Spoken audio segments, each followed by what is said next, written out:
Hello good student, apa kabar? Saya harap kalian semua dalam keadaan yang baik serta sehat.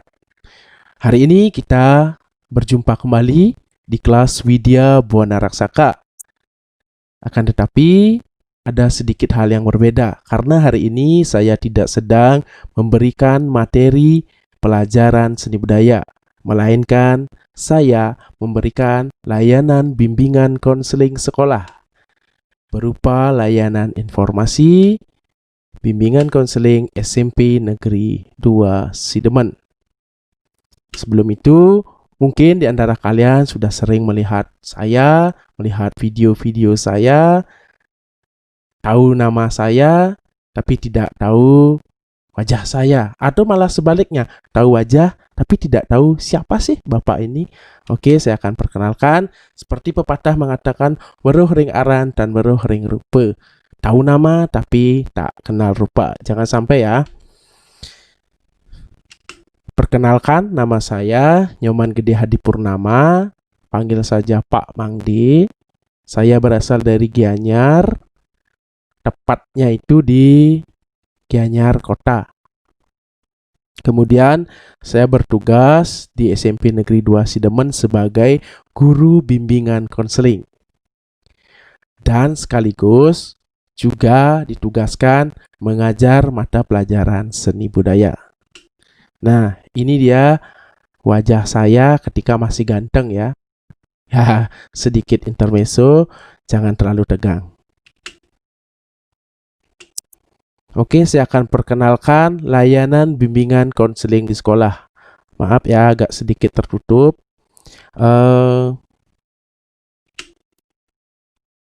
Jika kita telaah dari arti per arti, apa sih itu bimbingan dan konseling? Sering kita mempersepsikan bahwa bimbingan konseling itu atau BP itu atau BK itu hanya untuk anak-anak yang nakal. Benar begitu? Oke, bimbingan adalah proses pemberian bantuan kepada individu yang dilakukan secara berkesinambungan supaya individu tersebut dapat memahami dirinya, sehingga ia sanggup mengarahkan diri dan dapat bertindak wajar sesuai dengan tuntutan dan keadaan keluarga serta masyarakat. Kemudian, pengertian dari konseling. Konseling meliputi pemahaman dan hubungan individu untuk mengungkapkan kebutuhan-kebutuhan, motivasi, dan potensi-potensi yang unik dari individu dan membantu individu yang bersangkutan untuk mengapresiasikan ketiga hal tersebut. Jadi, jika dilihat dari pengertian bimbingan serta pengertian konseling, maka dapat kita pahami bahwa unit bimbingan konseling tidak hanya untuk anak yang nakal, melainkan untuk seluruh siswa, membantu mengoptimalkan perkembangan peserta didik. Oke, selanjutnya ini ada tujuan bimbingan konseling. Maaf agak tertutup ya. Tujuan dari bimbingan konseling itu sendiri, bimbingan konseling bertujuan membantu peserta didik mencapai tugas-tugas perkembangan secara optimal sebagai makhluk Tuhan, makhluk sosial, dan pribadi. Lebih lanjut, tujuan bimbingan konseling adalah membantu individu dalam mencapai hal-hal berikut ini. Pertama, mencapai kebahagiaan hidup pribadi sebagai makhluk Tuhan. Kemudian, kehidupan yang produktif dan efektif dalam masyarakat. Kemudian, mencapai hidup bersama dengan individu-individu yang lainnya. Jadi jelas tujuan bimbingan konseling adalah bagaimana membantu seseorang atau individu dalam melakoni hidup sebagai makhluk individu maupun makhluk sosial. Jadi sebagai makhluk sosial kita sering berseberangan atau berbeda pendapat, berbeda budaya, dan lain sebagainya, itu sering menjadi sebuah konflik. Jadi, hadirnya bimbingan konseling adalah untuk mengatasi permasalahan-permasalahan yang seperti itu. Itu contohnya, jadi tidak perlu takut lagi, wah saya dipanggil guru BK nih, apa ya salah saya? Tidak. bukan begitu arahnya.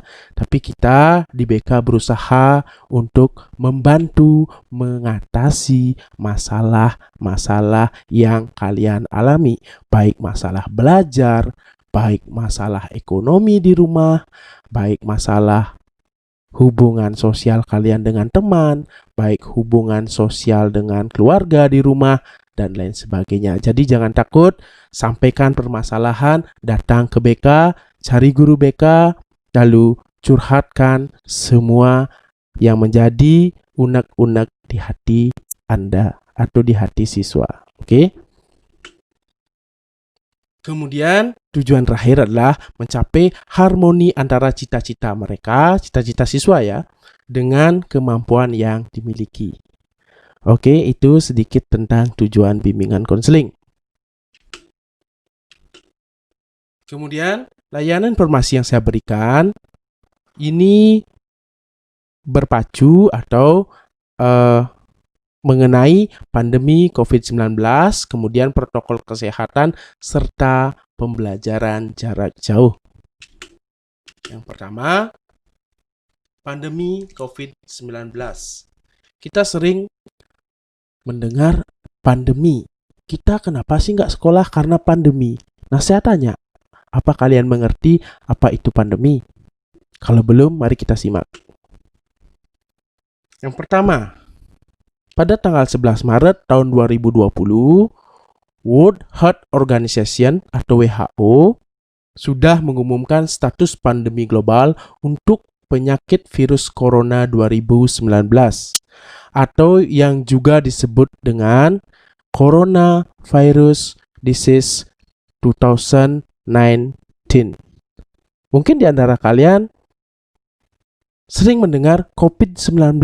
Jadi COVID-19 itu sendiri memiliki kepanjangan, yaitu Coronavirus Disease 2019 atau virus corona 2019.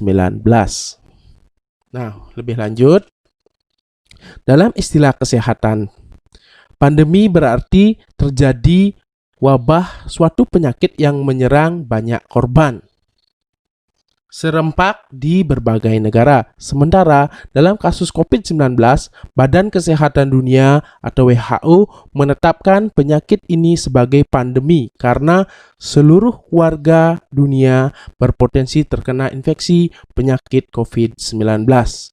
Jelas ya bahwa virus ini bisa berpotensi menjangkit atau menginfeksi siapa saja, seluruh penduduk dunia. Jadi bukan maksud menakut-nakuti, tapi lebih pada kita harus tetap waspada. Kemudian pemerintah kita di Indonesia telah menetapkan wabah coronavirus atau COVID-19 sebagai bencana nasional. Status tersebut diumumkan tanggal 14 bulan 3 tahun 2020 oleh Presiden melalui Kepala Badan Nasional Penanggulangan Bencana yang bernama Doni Monardo di gedung BNPB.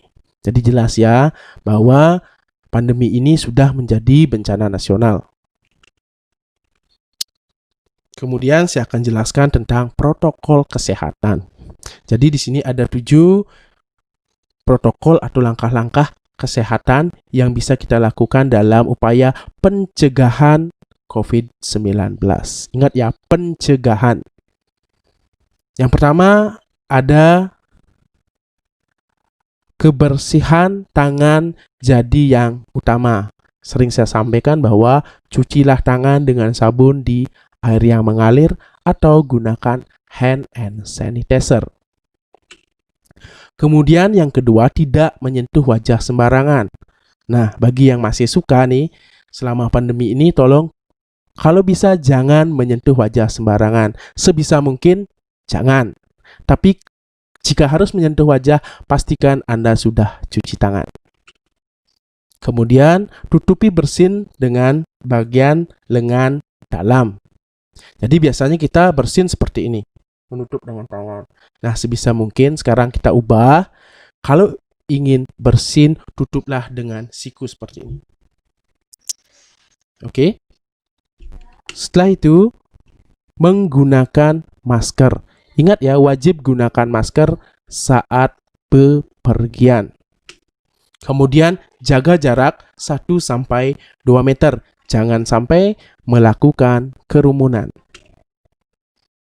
Selanjutnya, itu kita bisa melakukan isolasi mandiri. Nah, apabila kita merasa bahwa fisik kita atau tubuh kita sudah tidak enak badan, memiliki gejala demam, flu, dan lain sebagainya, bukan berarti tapi kita wajib untuk mengisolasi diri secara mandiri.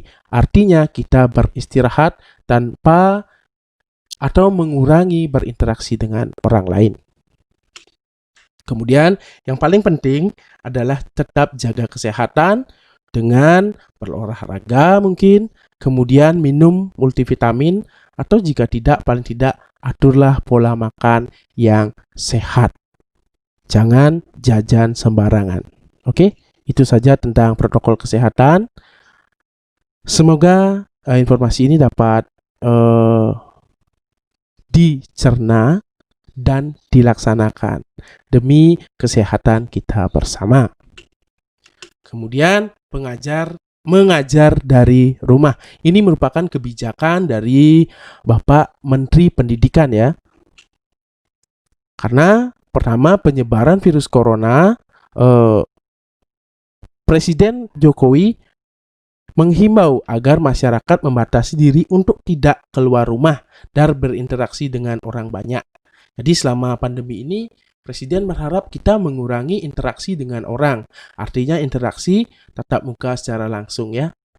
Kemudian, sejalan dengan hal itu, Menteri Pendidikan dan Kebudayaan, yaitu Bapak Nadiem Makarim, juga mengeluarkan kebijakan melalui surat edaran. Jadi, proses belajar dan mengajar dari rumah ini merupakan keputusan atau kebijakan dari pemerintah. Oke.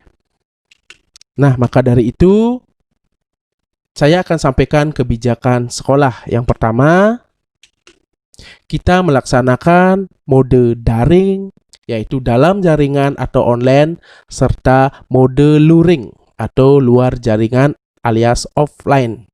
Untuk yang daring, pertama ada Google Classroom ya. Ada Google Classroom. Mungkin saya sudah sampaikan juga tutorial bagaimana menggunakan Google Classroom. Kemudian Google Form, absensi sering berupa link dikirim oleh Bapak Ibu Guru ya. Itu namanya Google Form. Kemudian WA Group Chat. Jadi ada beberapa ibu guru juga memberikan materi pelajaran, memberikan tugas lewat grup WA. Nah, itu yang daring. Kemudian yang luring, ada metode manual, yaitu kebijakan dari Bapak Kepala Sekolah dengan tetap mengikuti protokol kesehatan. Itu anak-anak yang mungkin bisa dikatakan tidak bisa mengikuti pembelajaran daring karena kurangnya fasilitas, tidak adanya sinyal, dan lain sebagainya, sehingga sekolah memutuskan atau Bapak Kepala Sekolah membijaki agar anak-anak tersebut datang ke sekolah dengan mengikuti protokol kesehatan sesuai dengan jadwal untuk mengambil dan menyetorkan tugas. Itu saja yang dapat saya sampaikan mengenai kebijakan ini. Jika ada pertanyaan, silakan ditulis di kolom komentar. Semoga apa yang saya sampaikan bermanfaat. Kemudian saya sedikit ada kata-kata motivasi. Menyesali apa yang terjadi tidaklah merubah keadaan. Belajar mensyukuri apa yang ada, sebab banyak pelajaran yang Tuhan berikan pada kita melalui keadaan ini. Jadi bisa dipahami ya. Siap tidak siap, suka tidak suka, inilah kenyataan hari ini. Kita diuji oleh Tuhan, diuji oleh alam dengan pandemi ini. Maka dari itu, daripada kita menyesali keadaan, daripada kita mengumpat, menyalahkan ini itu, lebih baik kita syukuri. Lakukan, cari solusi-solusi terbaik yang bisa kita lakukan selama pandemi ini berlangsung. Dan di akhir, saya berdoa semoga kita mendapat banyak pelajaran dari pandemi ini, serta semoga pandemi ini cepat berakhir sehingga kita bisa bertemu tatap muka langsung. Oke, itu saja dari saya. Selamat belajar dan tetap semangat. Oke? Salam good student.